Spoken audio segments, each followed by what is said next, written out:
our discussions on Afghanistan, the developments in Afghanistan.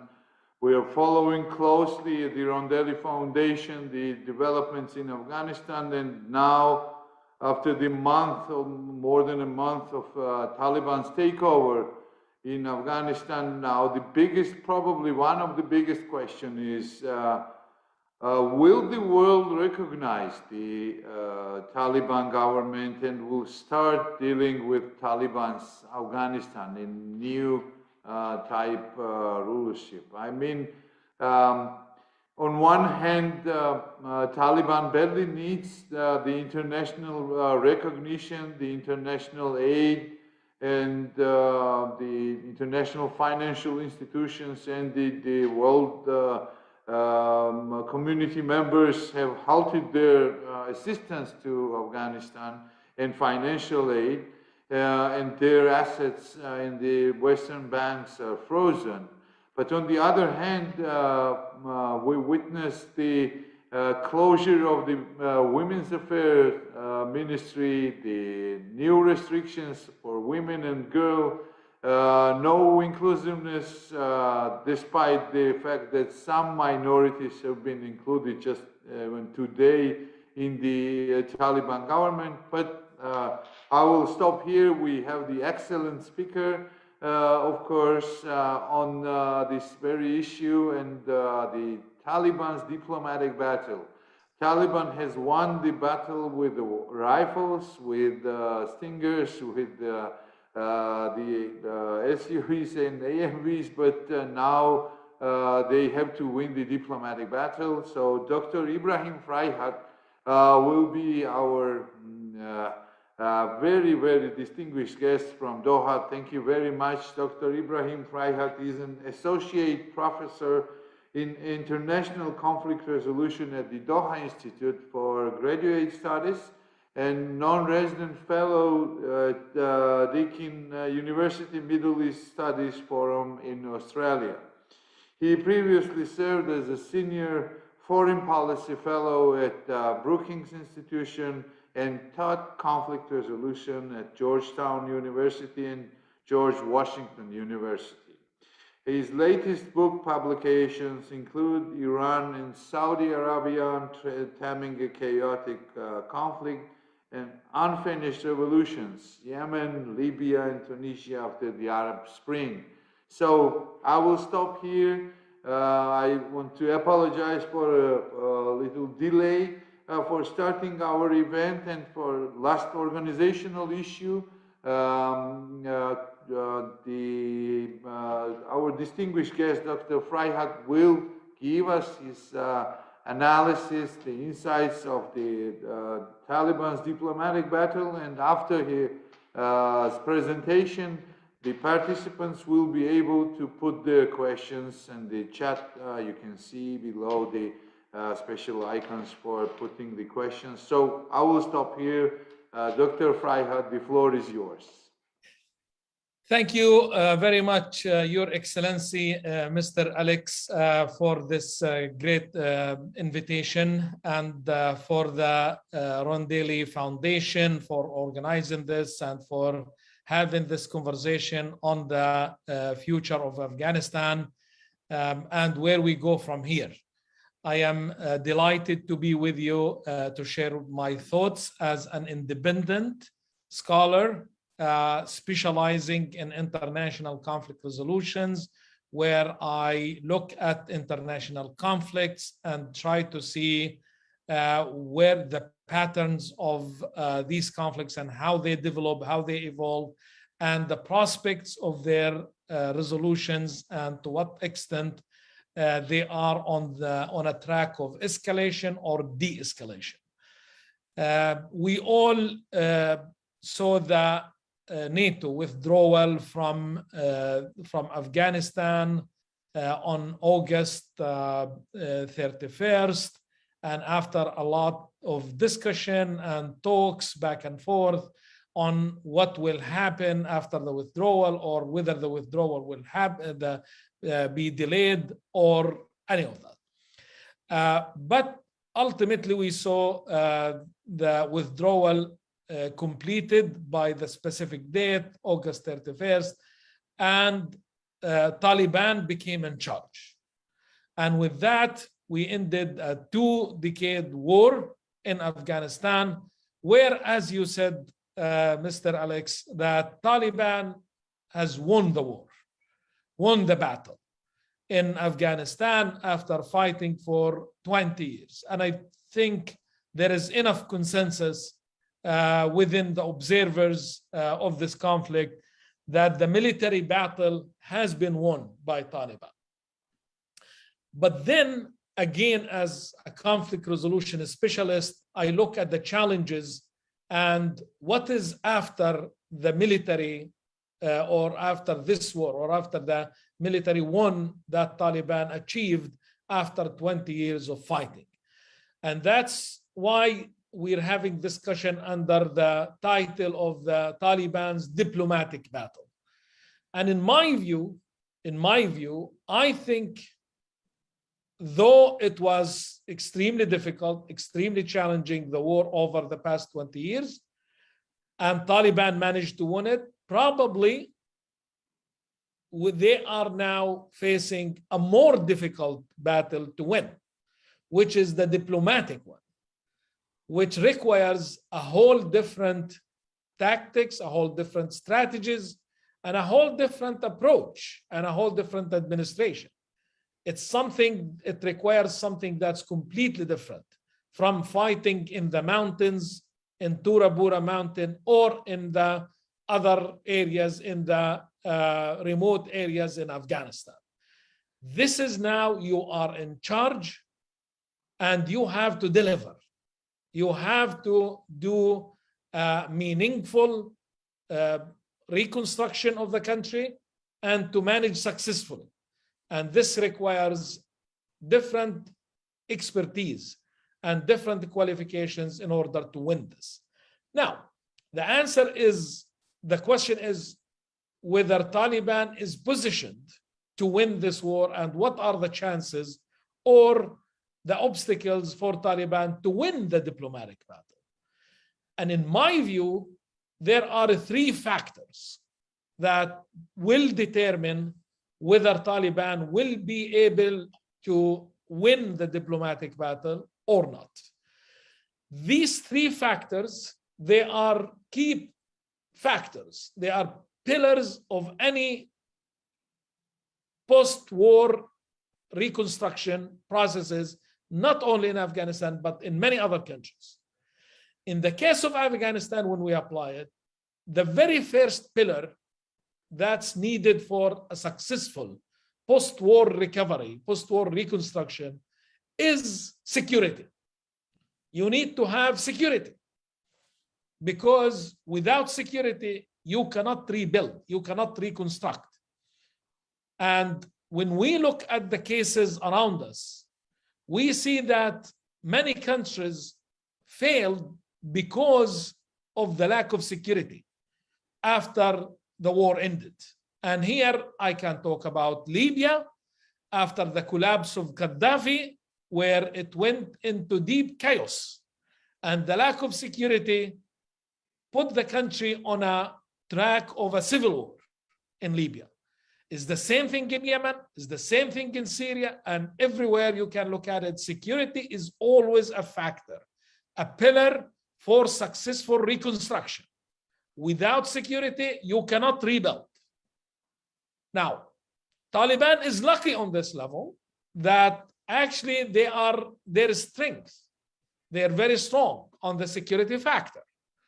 And they were able to end the challenge in Banshir Valley, what's called, in less than 3 days, where they ended the rebellion in Banshir Valley in Afghanistan.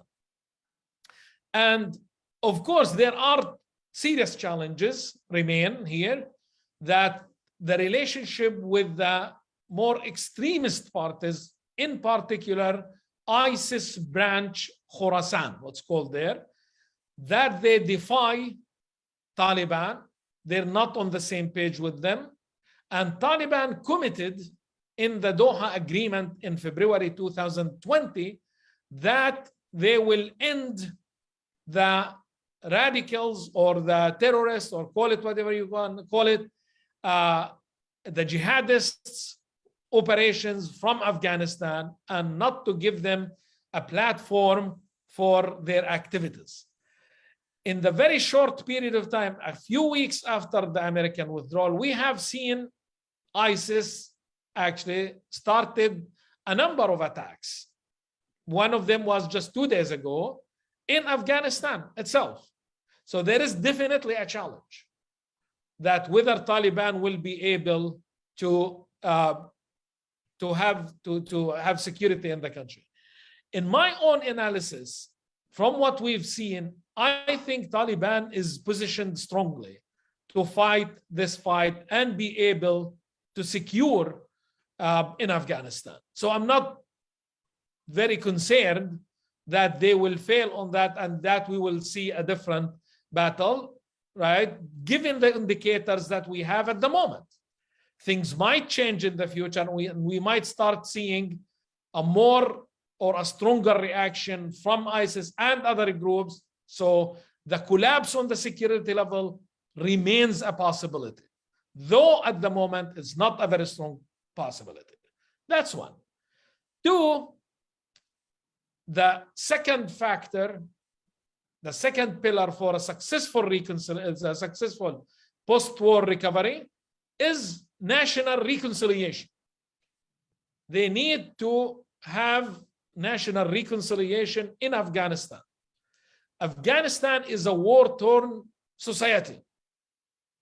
There are many factions. And here we have to remember, back after the Soviet withdrawal in the 80s from Afghanistan, right? And what was called the Mujahideen won the war against the Soviet Union as well. So right after the Soviet Union's withdrawal, we saw a very brutal civil war breaking out in the country, failing for any type of national reconciliation. I think Taliban is facing a very serious challenge here. I'm not sure it's the same as, or that it's very similar to the post-Soviet withdrawal from Afghanistan, but there are very serious challenges.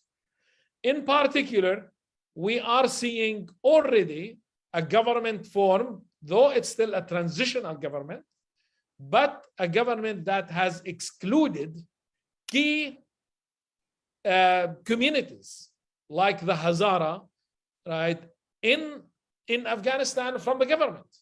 So the Hazara community, ethnic group, that they face about 9% of the total population, about 4 million. They were excluded. So that's one.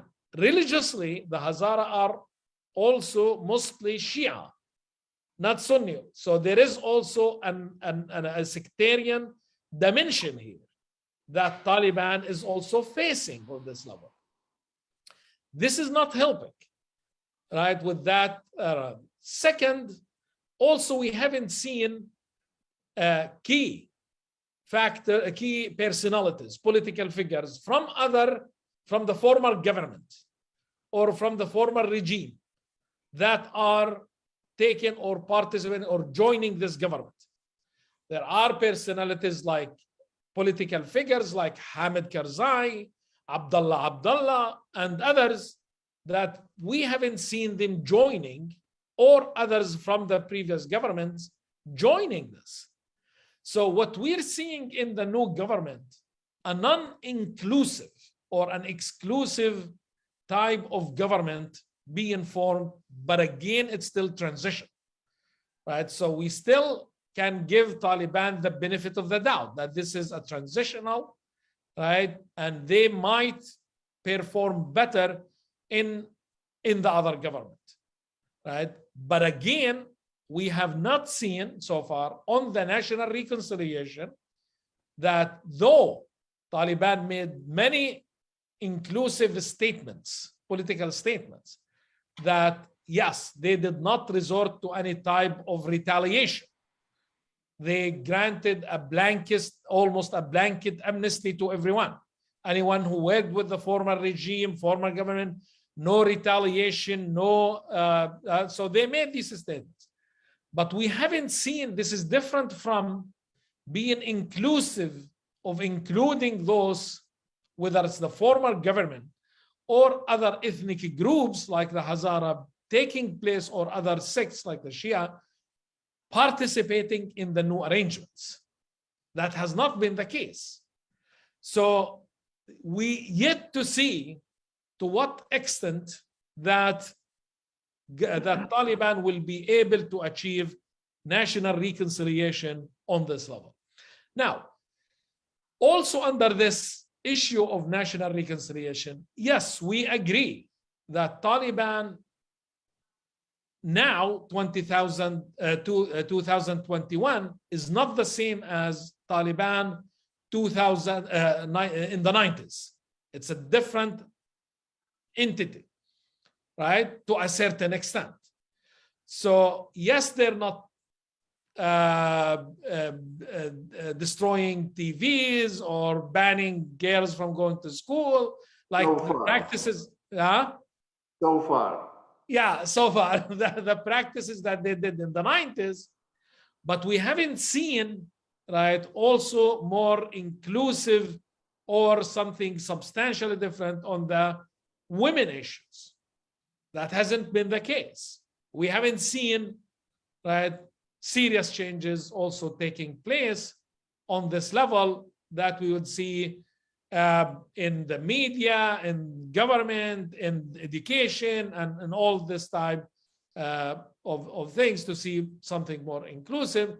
So that's another thing that we need to see. And here I would like to mention that on the issue of women's rights, also, if Taliban changed from the 90s to 2021, Afghani women changed too, right? From the 90s to 2021. I think there are also women became more empowered, right? And they're not facing the same time of women issues that they faced in the 90s. So if they were able to suppress women in the 90s and not being able to resist in the 90s, I think that Afghani women would have a different say in 2021 if Taliban goes back to the 90s. Because, and we have seen some women protests already in Afghanistan that we never saw during the 90s. So again, as you said, so far, we still have to see what Taliban is going to do on this level, and to be able to build national reconciliation on all these issues. Now, remains the elephant in the room, the third pillar, which is the acceptance by the international community. The international community, I think now that they don't have much at stake, and in particular here I'm referring to the West, to the NATO, right? They don't have their troops on the ground, and they determine to a large extent whether they would accept Taliban, right, in the new government or not. And on that level, we have seen that the conditions, or the list of conditions, started to develop, right, on what they would like to see in order for them to accept Taliban. Not only this, but also in terms of the financial aid. Afghanistan is a war-torn country and needs a lot of financial aid and needs support. And usually this major part of the support comes also from the West. So they have leverage, right, in Europe and the US, where they can pressure Taliban and use this leverage against, right, Taliban in the conditions that they would like to see, and the type of government that Taliban would like to build, and in terms of accepting them in the international community, or to grant them the legitimacy that they need. Now, the question becomes, how likely is for the NATO, the US, and Europe to accept or to grant Taliban the legitimacy or the acceptance that they would like to get. I think we will start again seeing a list of conditions. But from understanding US and European foreign policy, the major concern would be looking at the security factor, in my view. The NATO was not able to stabilize Afghanistan for 20 years, failed to stabilize it, and in the war, and Taliban remained a troubled, Afghanistan remained a troubled region for 20 years and was destabilized, and the jihadist groups remained operating in Afghanistan. So I think the major factor where the West will be judging how Taliban and the position on Taliban and the acceptance is on how Taliban is going to perform on the security factor, the first factor. If Taliban is able to deliver on not allowing Afghanistan to become a platform for other jihadists, right, then they will succeed in what the NATO failed to achieve in 20 years. And at the end of the day, from our understanding again of US and European position on these issues, they look at their own interest more than anything else. So we couldn't get security. If you give us security in Afghanistan, then that's basically, right, Taliban is presenting a stronger or a strong position to them. Now, what about the issue of human rights and democracy, right? Again, my friend, is looking at the foreign policy of the United States and Europe on this level. The sad reality is that they don't care much about this. Let's be frank, right? Biden is so clear about his position on democracy and human rights. We will support it, but we will not fight dictators. We will not support dictators, but we will not fight them. And they have accommodated many non-democratic moves, whether it's in Egypt or in any other places, as long as they maintain the interest of the US and the EU. So there is no big issue over here. I think what will the US and Europe do on this level, as long as Taliban is not committing extremely embarrassing practices like the practices of the 90s, right, of banning girls from going to schools, right? So basically meeting the minimum, the absolute minimum on the human rights issues. And again, as I said, non-embarrassing to the West practices like banning girls from going to schools. I don't think the Biden administration will care much about democracy in Afghanistan, right? That's not the main concern. I think the main concern for them will be how you perform on security, on how you're able to fight or prevent ISIS and the alike from operating in Afghanistan, right? That's I think, in my view, what will determine the level of acceptance, right, of Taliban on that level. The other thing is also, because here we're talking about some politics and geopolitics issues, the US, right, will be also looking at the overall geopolitical arrangements in Central Asia, right? And how is this going to relate to China and Russia in particular? Because I think one of the factors that led the US to withdraw also from Afghanistan is that it's a redeployment, right, of their foreign presence in order to focus on Russia and China, right? So to what extent, right, this is going to help or to help the US or help Russia? So my point here, my friend, is that the US will look at Afghanistan in the lenses of the larger framework, geopolitical framework of the relationship with Russia and China in particular. And also let's keep in mind that the presence of a Sunni ideologist government in Afghanistan, this is going to affect the geopolitics of Central Asia. Iran is not a huge fan of having a Sunni government on their borders. India is not a big fan either, because at the end of the day, Taliban was created by Pakistan, right?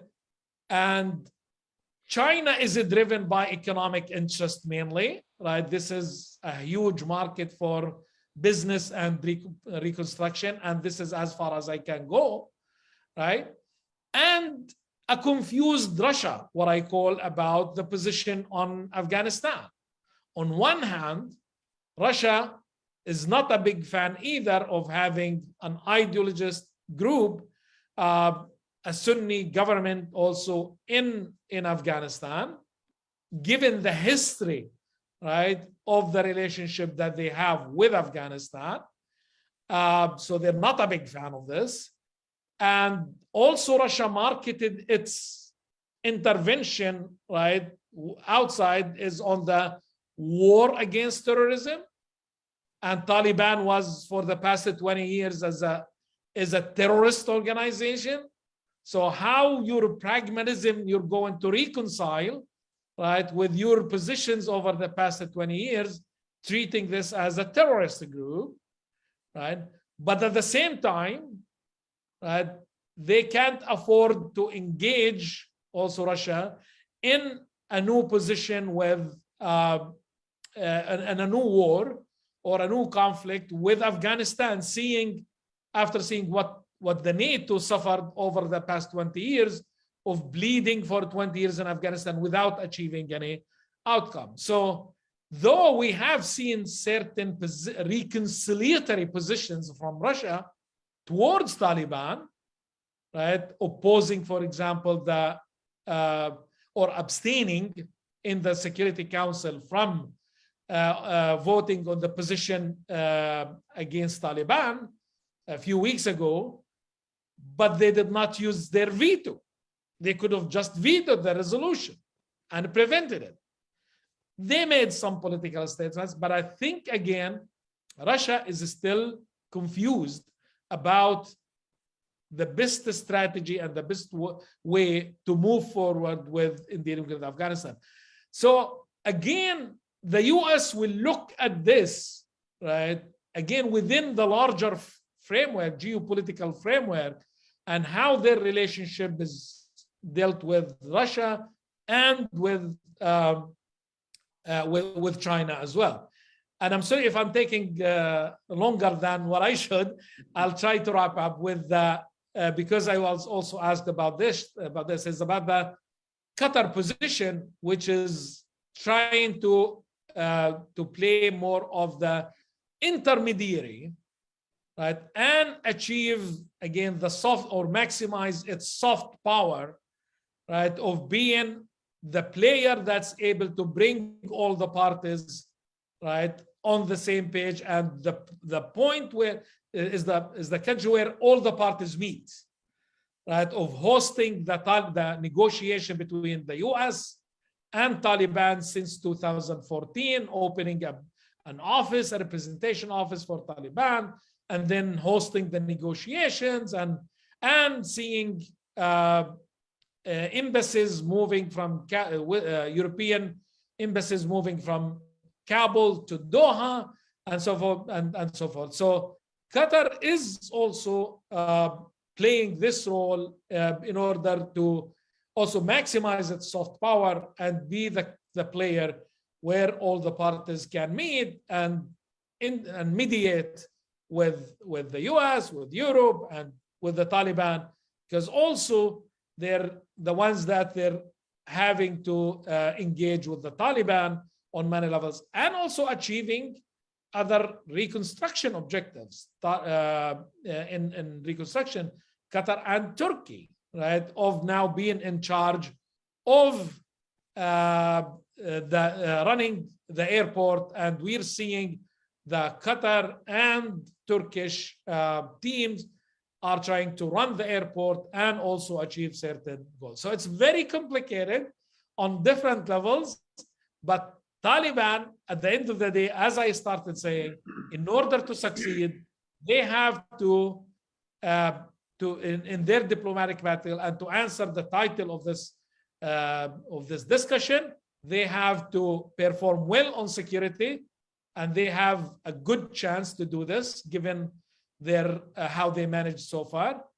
But the bigger challenge, I think, is national reconciliation, which is much harder, and they face very serious challenges. And the third factor is being accepted by, in particular, the US and Europe, and secure the financial aid that they need for the reconstruction. And there, I think also they're facing very serious challenges. They have to have the three of them in order to succeed. And for that, I think we will have to watch and see how they perform on these three levels. And sorry if I took longer than what I'm expecting. I thank you very much, Dr. Ibrahim. Thank you very much for your very insightful analysis of the situation on the ground and the future perspectives of the Taliban government.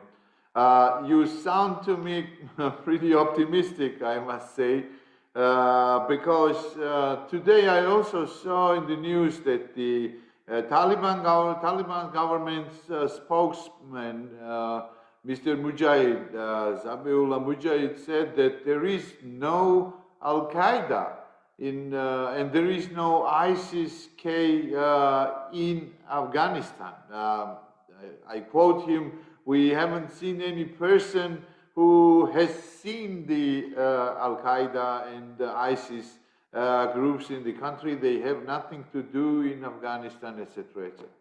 So I doubt very much that the situation there on the ground is that simple. And referring to your first pillar of security, unfortunately, you mentioned the terrorist attacks in the recent days in Jalalabad, and as well twice in Jalalabad as well as in Kabul, I think, and they claimed the responsibility. ISIS claimed the responsibility for that attacks, terrorist attacks. If it continues, I doubt very much that the issue of security, the pillar of security, will be removed as an obstacle. Second, for the women's issues. Today, also the same spokesperson, Mr. Mujahid, has mentioned that they will start girls' education at schools as soon as possible. But co-education is impossible because it is against Islam. They are also considering the wearing of made mandatory wearing of hijab, but there is no clarity about niqab. So also the escorting the women by the men is mandatory too. And last but not least, there is the Ministry of Virtue and Vice in replacing the Ministry of Women's Affairs. So looking from this angle at these two pillars, let me be more pessimistic with regard to the overcoming these problems. And I fully agree the reconciliation was an issue throughout the decades in Afghanistan and will remain the hardest issue in Afghanistan. So I doubt very much that Taliban will be able to overcome this problem, and we don't see the Mr. Karzai or Mr. Abdullah in the government, as you rightly mentioned. And I saw today that representative of Hazara minority has been appointed as a deputy minister. There is also, I think, one Tajik and one Uzbek representative as well. And Imran Khan, the Prime Minister of Pakistan, has announced that he will be personally involved and urging the Taliban government for inclusive government. But the inauguration of the government was put on hold, postponed. The UN General Assembly has already started. Do you expect that sometime soon there will be the Taliban representative and Taliban envoy in the UN building? I don't think so. Well, first, let me agree with you on the challenges. And actually, I am not optimistic at all unfortunately, right? I'm not at all optimistic. And I think these challenges, all three of them are very serious challenges, the three pillars that for Taliban to succeed. Because on the issue of security, as I said, yes, Taliban performed very well on that level. But with the other jihadist groups, right, whether Khorasan, ISIS Khorasan or others, see that Taliban is cracking down on them, they will fight. They will fight strongly. And yes, they can drag Afghanistan into serious trouble, serious instability, right? So it's not going to be easy for them on that level. National reconciliation, it's the hardest, right, on that level. But let me comment on one thing that you mentioned, is that, yes, Taliban is not going to allow for co-education.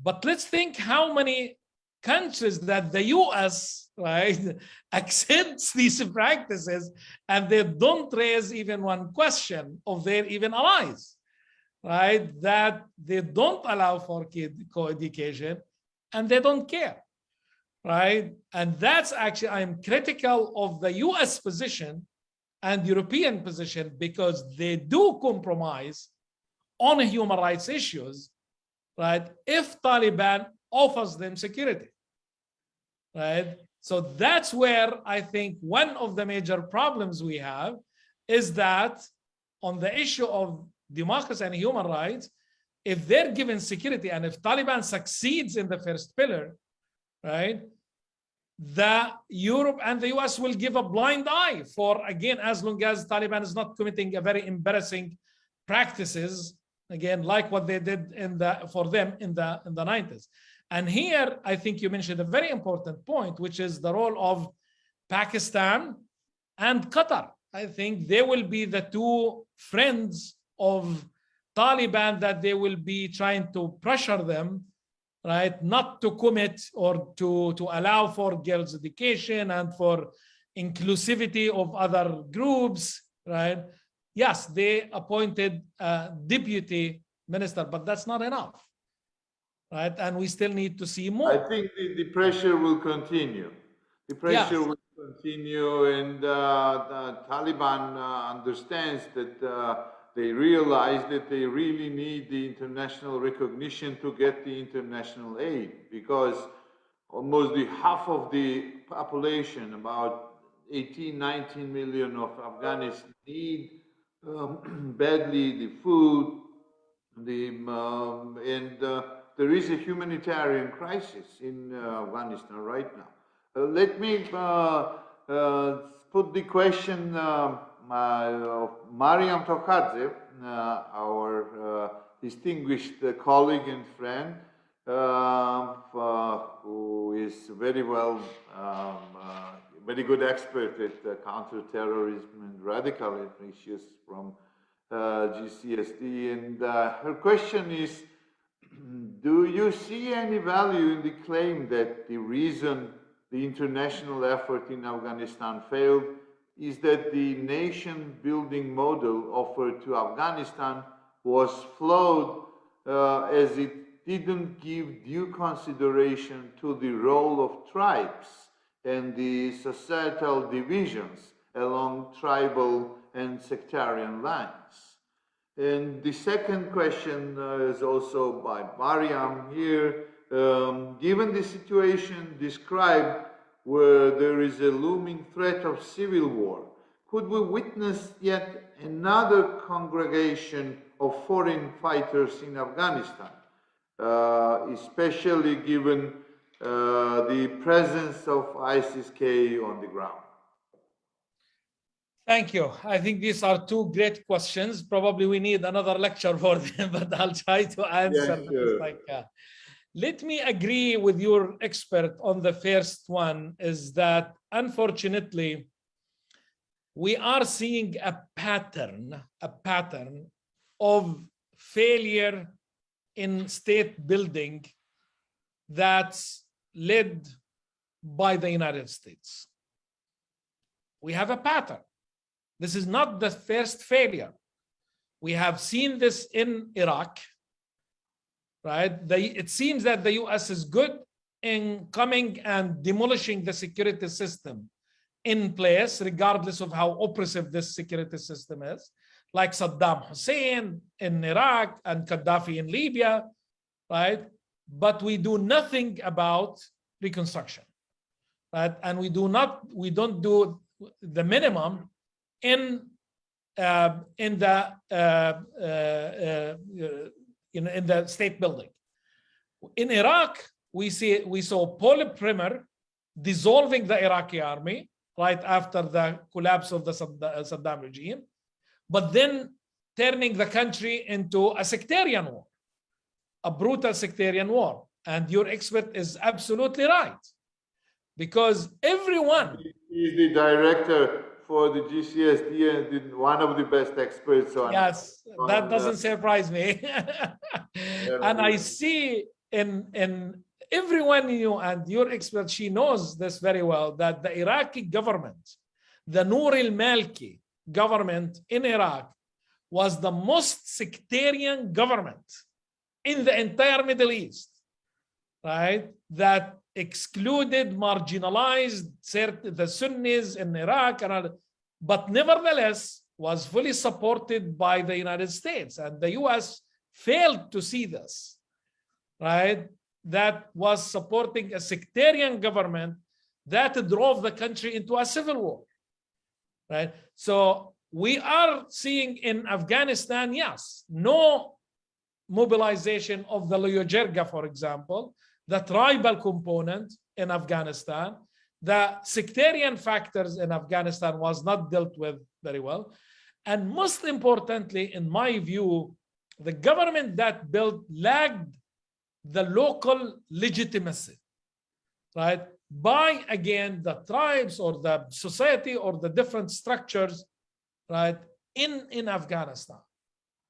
So, and that's why when we saw the US withdrawal, right, we saw a collapse of this government. Let me, on this question in particular, mention another important point in my view, which is that the way the US managed did not send the right message to them. And for that, the US has not shown good or strong record in supporting its allies, right? Meaning the US negotiated with Taliban without their allies, the Afghani government, Ashraf Ghani, being on the table. They excluded their own allies. They were not on the agenda. And they signed the agreement, the Doha agreement, in February 2020, directly with the Taliban, while the Afghani government is excluded and sitting in Kabul. They did the same thing when the US signed the nuclear agreement with Iran in 2015 and excluded their Gulf allies, Saudi Arabia and the UAE and the other Gulf countries. So unlike what Russia does, for example, of committing the strongest support to the Assad regime in Syria, right? The US is not showing, right, strong commitment in supporting their allies. So that was one reason for the failure of the Afghani government, that they saw a year and a half earlier that the US abandoning them. So yes, Ashraf Ghani left and the government collapsed. So yes, your expert is right. The tribes, sectarianism, the way you build relationship and support your allies, right? That is how you manage in state building. And unfortunately, the US performed poorly on all these levels in building that. Now, the other factor, which is about having a civil war or starting a civil war, let us agree that the scenario of the post-Soviet withdrawal, I don't think we're going to see a replication of that civil war. For one simple reason. Those who fought the Soviet Union were multiple Afghani parties, not one. So when the war ended, the war turned inside between them, the many different factions that they fought the Soviet Union. That's not the case here. We have only one Taliban that was fighting the NATO. And a matter of psychological warfare, right, that in Panjshir Valley that we are watching very closely did not last 3 days in fighting Taliban. So I'm not seeing a civil war, at least that's similar to the post-Soviet withdrawal from Afghanistan. However, I think you and I agreed on the security challenges that will face Taliban, especially this time from other jihadists, right, like ISIS, Khorasan, and others, that they're not going to tolerate, right, when Taliban is going to crack on them. Because I think from what we've seen from Taliban statements, they are serious about, they seem serious about delivering on not allowing these groups to operate from Afghanistan. Not because they cut their relationship with them, but because they want to succeed in reconstruction, right? So they know very well, and they committed in the Doha Agreement that they will not allow for Afghanistan to be a platform to attack other nations, other countries. So they have to deliver on this. If they don't deliver on this, everything will collapse. Not their even closest allies, like Pakistan or Qatar, will be able to support them, right? If they don't deliver on this. Even China will not. Because China now seems to develop the closest position to Taliban. China is willing to go start doing business in Afghanistan tomorrow, right? But also China, I think, if they see that Taliban is failing on this, I don't think even China will be able to support them. So Taliban knows very well this is an existential issue for them, is whether to be able to deliver on this. So again, that does not mean, to answer back to the question of your guest, not a similar civil war, but the security challenges will remain, at least for the foreseeable future. Thank you. First, I must say that to be blamed in failure, I think, this is the Afghani government. The corruption of course. was like the cancer in the Afghani government and in the Afghani militaries, and these billions and trillions poured in the Afghanistan development, you know, and in Afghani militaries. It one day it disappeared. It became the totally different truth we have seen there. Only pilots and the special forces were best really trained, and the number 300,000 Afghani military army was just on the paper. And what we're hearing now is that the militaries, the soldiers, the officers were not paid for months in Afghanistan, you know, and there were, we call it in the old Soviet times, the dead souls. I mean, who are just registered on the paper and they are nowhere, and someone is getting their money in their pockets. But you mentioned Saudi Arabia and UAE, two very important players in the region and in the Gulf. What will be their position? I guess Saudi Arabia will not be in a hurry to recognize Taliban government either. Thank you. Just for the record, let's comment on what you just said, that I am, of course, in total agreement that the first to blame for the failure, yes, is not the US, it's the Afghani government itself, right? There is no doubt about this. And yes, the corruption, actually, Afghanistan sadly ranked on the corruption index 167 out of 183. So became chaos in terms of corruption and all the other things. But I was answering, you know, on how the US managed. So just for the record, but we're in agreement, right? Is that it's ultimately the responsibility of the Afghani government. But again, the US also excluded them from being on the table and negotiating on that level. So let's agree on this, I hope. The other thing is, in terms of the position of Saudi Arabia and the UAE, you're absolutely right. I mean, it's a very important question about how they view Pakistan, how they view Afghanistan, and they will view, right, Afghanistan from the rivalry, especially Saudi Arabia, from the rivalry lens, from the lenses of the rivalry with Iran, right? So, as you know, the Iran-Saudi rivalry, right, is something that Saudi Arabia, takes the most serious. That it's on the first, priority list, national security issue, and at the end of the day, to have a non-Shia Sunni government, right, on the other side of the Iranian borders, this is no doubt that this is in line with the Saudi interest, right, on that level. I'm not sure about the UAE though.